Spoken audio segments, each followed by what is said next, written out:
మీకు ఇంట్లో ఫుడ్స్ కంటే బయట దొరికే ఫుడ్స్ అండ్ జంక్ ఫుడ్స్ అంటే ఇష్టమా? కోర్స్ అందరూ అలానే ఉంటారు.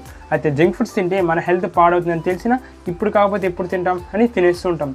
కానీ ఇది లాంగ్ టర్మ్లో ఎఫెక్ట్ అవుతుంది. అయితే మనం ఎందుకు అలా మన హెల్త్ని పక్కన పెట్టి మరీ తింటున్నామో తెలుసా? దీని వెనకాల ఒక పెద్ద సైన్సే ఉంది. ఈ జంక్ ఫుడ్స్ అనేటివి ఎక్కువ టేస్ట్ ఉండడం వల్ల మన బ్రెయిన్ డోపమైన్ రిలీజ్ చేస్తుంది.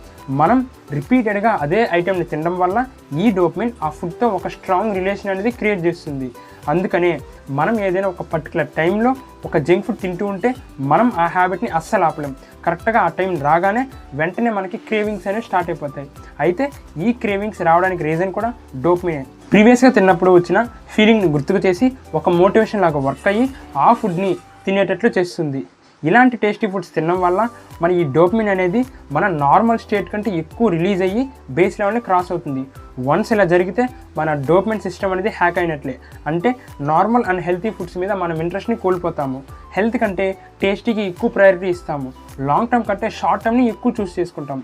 అందుకనే మనం మన డోపమైన్ సిస్టమ్ హ్యాక్ అవ్వడం నుంచి తప్పించుకోవడానికి స్టార్టింగ్లో ఒక హెల్తీ ఐటమ్కి టేస్ట్ అనేది యాడ్ చేసుకోవచ్చు. ఎగ్జాంపుల్కి షుగర్స్ అనేవి అన్హెల్తీ అయినప్పటికీ స్టార్టింగ్లో ఒక హెల్తీ అండ్ నార్మల్ ఫుడ్కి యాడ్ చేసి వన్స్ మనం వాటికి అలవాటైన తర్వాత ఆ షుగర్స్ని కొంచెం రిడ్యూస్ చేసుకుంటూ రావచ్చు. ఇలా చేయడం వల్ల మన డోపమైన్ అనేది నార్మల్ స్టేట్కి వచ్చేస్తుంది. అండ్ మనం అలాగే జంక్ ఫుడ్స్ని కూడా దూరం పెట్టచ్చు.